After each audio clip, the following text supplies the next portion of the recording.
Ce programme est financé par les amis et partenaires du ministère de Joyce Meyer. Donc Dieu veut prendre les gens qui ont vraiment été harcelés, peinés et blessés, utilisés et maltraités et les guérir. Mais il ne veut pas nous guérir juste pour que nous puissions nous sentir bien. Il veut que nous apprenions ensuite à donner aux autres personnes ce qu'il nous a donné. Est-ce que quelqu'un me comprend?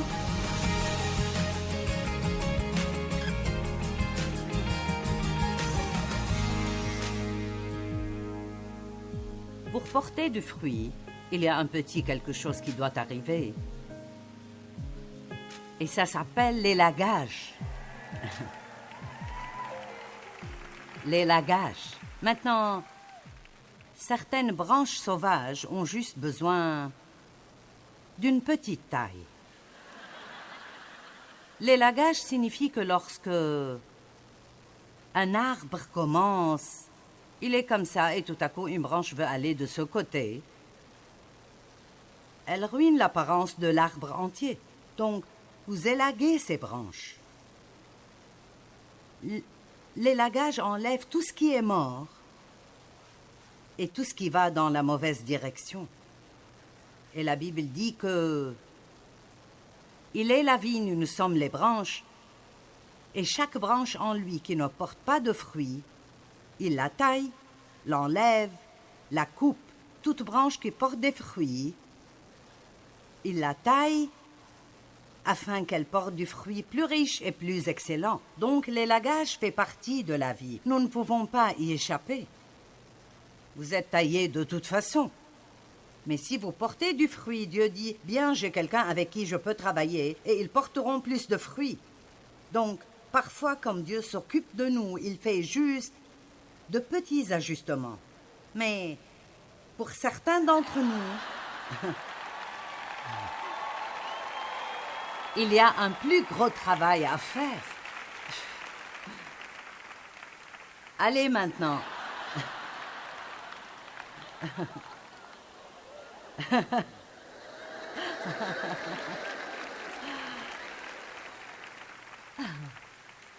Certains d'entre vous ont besoin d'acheter ça et le mettre quelque part sur le mur.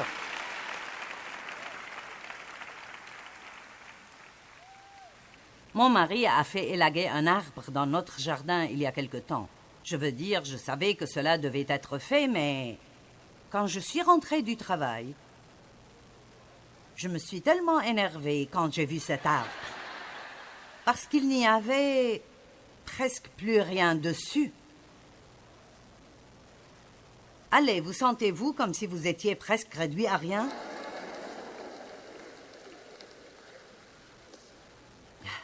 Et il a dit, sois juste patiente. Mon mari a beaucoup de cela, je n'en ai pas autant que lui. Sois patiente et tu verras l'année prochaine. Je ne voulais pas d'un bel arbre l'année prochaine, je voulais un bel arbre maintenant. Combien d'entre vous savent que c'est notre problème? Nous ne voulons rien l'année prochaine ou dans 5 ans. Nous le voulons tout de suite. Eh bien, ça ne marche pas comme ça. Parfois, Dieu nous élague. Par exemple, ils disent, comme, disons, un pommier, un bon agriculteur ou un spécialiste en la matière, s'ils sont vraiment bons, la première année, l'arbre porte des fruits très petits. Ils vont les tailler. L'année prochaine, ils sont un peu plus gros. Ils les taillent aussi. Et s'ils sont patients, et ils ne laissent pas les pommiers porter du fruit les 2 premières années, alors ils grandiront et porteront des fruits vraiment magnifiques. Allez, certains d'entre vous, vous êtes où je suis. Vous me suivez? Quand Dieu m'a appelé à enseigner, je pensais que je me lèverais le lendemain pour aller partout dans le monde. Je sentais que Dieu m'a dit, tu vas aller partout dans le monde et enseigner ma parole. Eh bien, je ne savais pas que ça signifiait des années plus tard. Beaucoup d'entre nous, Dieu nous a appelés à faire quelque chose, mais nous ne voulons pas nous calmer et le laisser nous préparer. Allez, je parle à quelqu'un. Nous ne voulons pas nous calmer et le laisser nous préparer pour les choses qu'il nous a appelés à faire. Vous savez, c'est intéressant. David a été oint pour être roi 20 ans avant de porter la couronne. Salut! 20 ans avant de porter la couronne. Quand Dieu met quelque chose dans votre cœur, vous le verrez arriver. Vous le verrez. Et waouh! Mais ça commencera comme une petite pomme brillante qui apparaît sur un arbre. Et Dieu viendra et enlèvera ce fruit et dira « pas encore ». Et bien sûr, l'année suivante, nous avions un arbre magnifique dans le jardin. Et Dieu nous aime tellement qu'il nous enlèvera des choses qui sont devenues banales pour nous.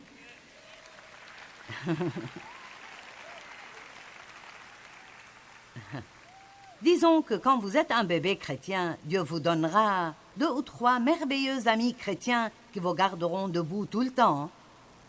Et chaque fois que vous passez une mauvaise journée, ils seront là pour vous dire que vous êtes formidable et pour prophétiser sur votre bel avenir. Allez, vous savez ce dont je parle. Et puis, ce qui se passe, c'est que vous vous appuyez trop sur eux et vous ne vous appuyez pas assez sur Dieu. Et alors, il fait en sorte que ces amis ne soient plus dans votre vie. Je ne sais pas, ils feront même peut-être quelque chose qui vous fait mal. Oh oui! Parce que quand ils vous encourageaient, vous avez commencé à penser qu'ils étaient vraiment... Oh! Ces personnes parfaites et merveilleuses qui ne vous blesseraient jamais. Je sais parce que je suis passée par cela. Je pourrais vous raconter des histoires qui vous feraient vous arracher les cheveux, si vous ne le faites pas déjà.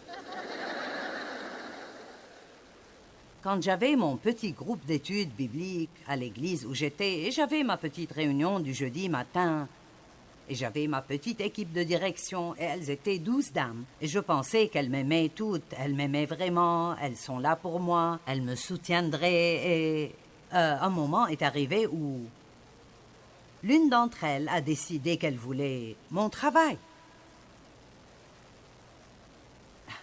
Elle a senti que Dieu lui avait dit qu'elle devrait enseigner à ma place et elle a commencé à parler à certaines des autres. Et très vite, elle regardait toutes mes fautes et elles ont fini par faire des commérages et dire des mensonges sur moi.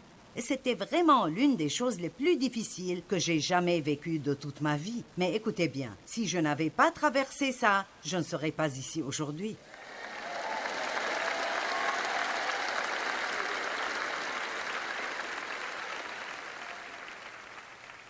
Pourquoi? Parce que je leur faisais trop confiance. J'avais placé trop de confiance en elles. Et Dieu vous aime assez, et ne vous méprenez pas sur ce que je vais dire, mais Dieu vous aime suffisamment pour laisser quelque chose se produire dans votre vie qui vous fera du mal pendant un certain temps parce que c'est supposé faire de vous une meilleure personne à long terme.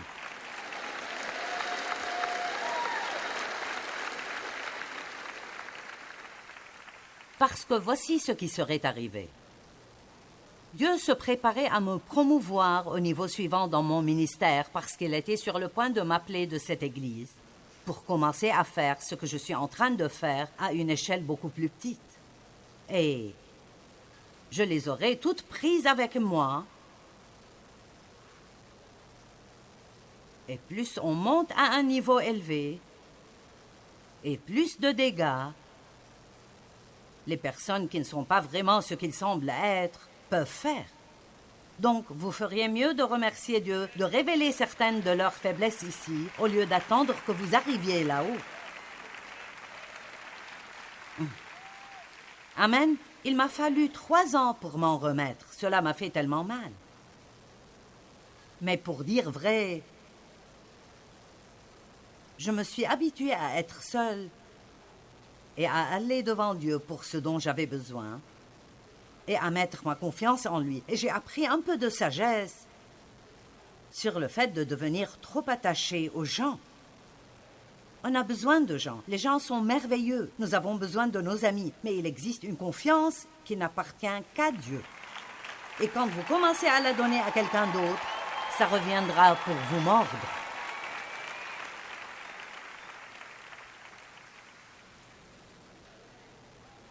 Il y a quelques beaux versets dans Ésaïe 61. Les 3 premiers versets m'ont aidé à traverser de nombreuses années très difficiles. Et je voudrais juste prendre le temps de les lire parce que nous revenons à ce concept de porter du fruit. Ésaïe 61, 1 à 3. L'Esprit du Seigneur, l'Éternel, est sur moi, car l'Éternel m'a oint pour porter de bonnes nouvelles aux humbles et malheureux. Il m'a envoyé pour guérir ceux qui ont le cœur brisé, pour proclamer la liberté aux captifs de la condamnation et aux prisonniers physiques et spirituels, la délivrance. J'étais l'une de ces personnes au cœur brisé et beaucoup d'entre vous sont aussi comme ça. Et Jésus est venu juste pour des gens comme moi et comme vous. Il est venu afin de proclamer pour l'Éternel une année de faveur et un jour de rétribution pour notre Dieu. N'aimez-vous pas cela? Dieu est votre défenseur. Allez, Dieu est votre défenseur. Et quand quelqu'un vous blesse ou vous maltraite, si vous le traitez bien, ô Seigneur, ô aide-moi Jésus. Allez. Savez-vous combien c'est difficile d'être gentil avec quelqu'un qui a dit des commérages à votre propos? Ouh! C'est là que j'ai besoin de ces gros sécateurs. Il m'est arrivé quelque chose une fois que je vais donner en exemple. Quelqu'un avec qui nous travaillons, nous avons en fait beaucoup travaillé avec eux. C'était une compagnie externe, pas quelqu'un qui travaillait pour nous, mais ils ont travaillé avec nous. Quelqu'un m'a dit que ils étaient dans un restaurant sur un stand et que les personnes avec lesquelles nous travaillions étaient assis juste derrière eux et ils étaient en train de dire des commérages. Je veux dire juste, elle est ceci et elle est cela et elle n'est pas ceci et elle n'est pas cela. Eh bien, j'ai mon plan.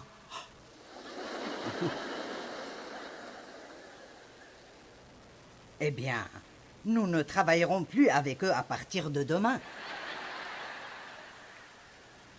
Et je vais leur dire ceci, et je vais leur dire cela, et je vais, et je vais, et je vais, et je vais. Et Dieu m'a dit, non, je vais te dire ce que tu vas faire. Tu vas prier pour eux et leur envoyer un cadeau.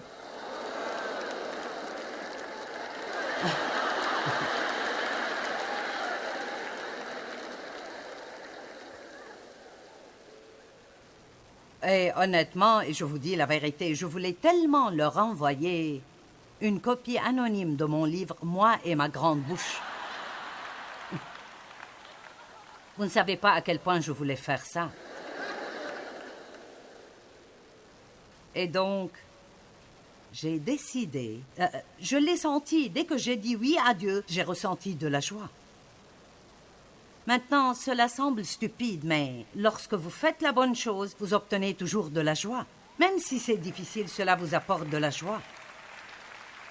Alors, je leur ai écrit un mot de gratitude, leur disant à quel point nous apprécions de travailler avec eux au fil des ans et que nous attendions un bel avenir ensemble. Et je leur ai envoyé des bons en cadeau pour sortir et déjeuner. Je voulais tellement leur envoyer des bons en cadeau au restaurant où ils parlaient de moi. Et vraiment, ma chère cherchait n'importe quel petit moyen subtil de leur faire savoir que je savais.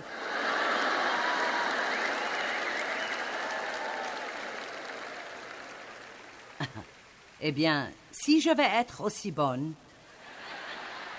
Je veux qu'ils sachent que je sais ce qu'ils ont fait et que je suis gentille de toute façon. Mais non, Dieu n'acceptait pas du tout. Je devais juste faire ce qu'il m'a dit de faire. Mais écoutez-moi, regardez-moi bien.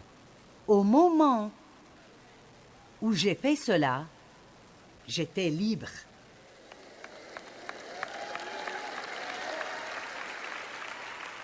Quand vous faites cela, les gens ne peuvent plus vous faire de mal. Parce que, voyez-vous, le secret qui se trouve dans Romains 12, 21, « Sois vainqueur du mal par le bien ». Le moyen pour vaincre le mal, c'est le tuer avec le bien. Vous avez entendu dire « tue-le avec la gentillesse ». Il est venu accorder à ceux qui sont endeuillés la splendeur au lieu de la cendre, pour mettre sur leur tête l'huile de l'allégresse au lieu du deuil, et pour les vêtir d'habits de louange au lieu d'un esprit abattu. Et il continue en disant, « On les appellera des arbres de justice, la plantation du Seigneur. » Les arbres qui portent le fruit de la justice, la plantation du Seigneur. Donc Dieu veut prendre les gens qui ont vraiment été harcelés, peinés et blessés, utilisés et maltraités et les guérir. Mais il ne veut pas nous guérir juste pour que nous puissions nous sentir bien. Il veut que nous apprenions ensuite à donner aux autres personnes ce qu'il nous a donné. Est-ce que quelqu'un me comprend?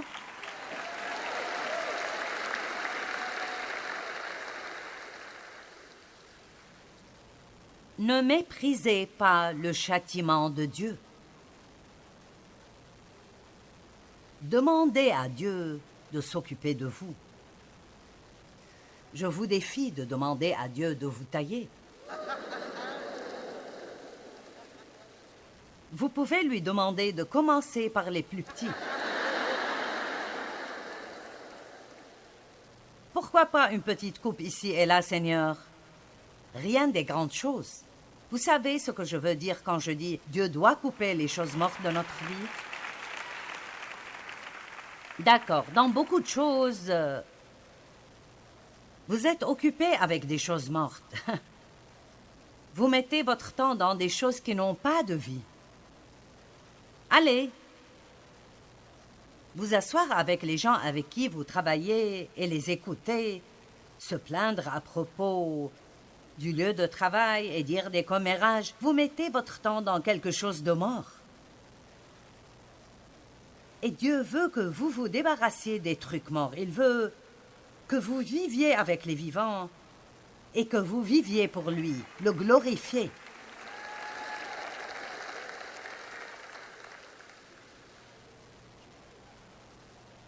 Dieu a quelque chose de merveilleux qu'il veut faire dans toutes nos vies.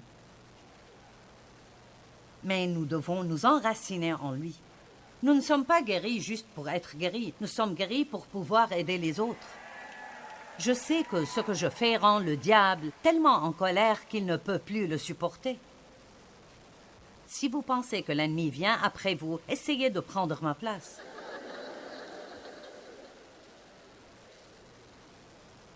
Parce que Dieu a guéri ma vie et il a fait des choses incroyables en moi.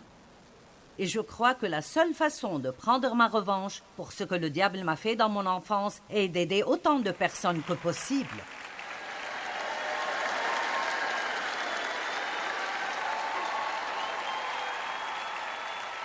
Ainsi, au lieu de ne rien faire et d'être amer le reste de votre vie parce que vous avez mal commencé, c'est bien plus important comment vous finissez. Amen. Et je suis ici pour vous dire, peu importe ce que vous n'avez pas, vous avez Dieu. Et tant que vous l'avez avec vous, vous et Dieu ensemble pouvez vaincre tout dans votre vie. N'importe quoi.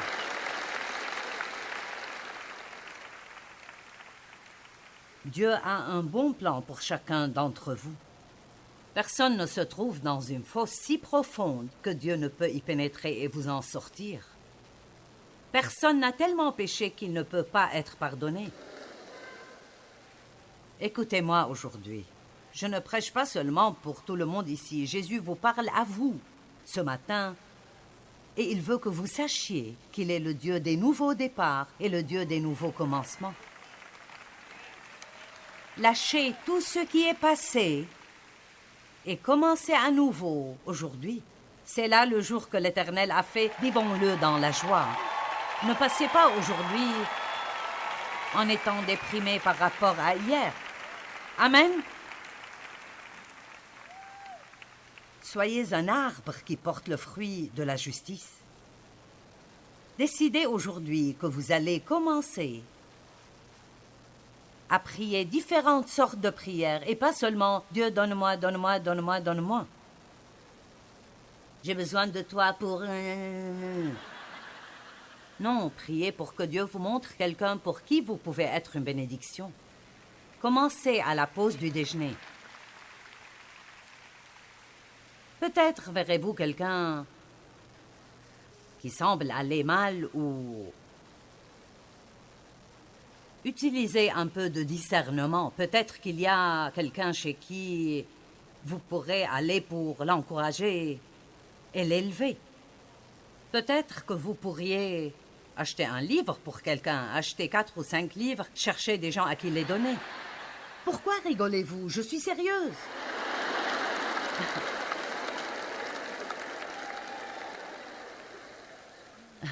Vous savez, nous avions un homme, et il fait partie de l'équipe maintenant, mais il assistait toujours à nos réunions. Il venait à chaque réunion, et il ne faisait que acheter des ressources, puis se promener et les donner aux gens. Et comme il portait un long manteau, il faisait parfois peur aux gens. Les gens faisaient « Oh !» Et il y a tellement de choses que vous pouvez faire d'autres que de rester là à vous apitoyer sur vous-même toute la journée. Tant de petits gestes par lesquels vous pouvez être une bénédiction pour les gens. Cela peut impliquer de l'argent, mais pas nécessairement. Écoutez, peu importe à quel point vous souffrez, il y a quelqu'un d'autre dans cette salle aujourd'hui qui souffre plus que vous. Et je vais vous dire ce que Dieu m'a dit une fois. Il m'a dit « Joyce, occupe-toi de mes affaires et je vais m'occuper des tiennes. » Puis-je vous donner cette parole aujourd'hui? Occupez-vous des affaires de Dieu et laissez-le s'occuper des vôtres. Amen. Seigneur, montre-moi qui je peux aider aujourd'hui. Aide-moi à marcher dans le fruit de l'esprit. Montre-moi ce que je peux faire pour te servir. Traite avec moi, Jésus. Sors ton sécateur et fais de moi ce que tu veux que je sois, pas ce que je voudrais être. Enfin, la Bible dit, dans Hébreux 12, « Ne méprise pas le châtiment de Dieu. » Nous devons aimer quand Dieu travaille sur nous. Il faut un peu de temps pour en arriver là, mais quand je sens la conviction de Dieu dans ma vie, quand il me dit qu'il n'aime pas la façon dont je fais quelque chose, je suis si reconnaissante maintenant que Dieu m'aime tellement qu'il ne me laissera pas tranquille dans mes problèmes. Amen. Alors, quand Dieu met le doigt sur quelque chose dans votre vie, ne vous plaignez pas. Remerciez-le. Merci Dieu parce que tu m'aimes assez pour mettre ton doigt sur ça. Maintenant, je te fais confiance pour m'aider à le surmonter. Quand nous sommes au milieu de quelque chose de très difficile, ce n'est pas toujours facile de faire confiance à Dieu ou de continuer à porter de bons fruits. Parfois, nous voulons juste nous retirer, nous cacher, nous apitoyer sur nous-mêmes. Mais souvenez-vous que ce n'est pas par notre force que nous surmontons les défis, mais nous dépendons complètement du Saint-Esprit. C'est ce qui fait la différence. Et c'est très important de continuer à faire le bien, même en plein milieu des difficultés. La Bible dit dans le psaume 37, « Confie-toi en l'Éternel et pratique le bien. » Confie-toi en l'Éternel et pratique le bien. Et je pense que c'est très important.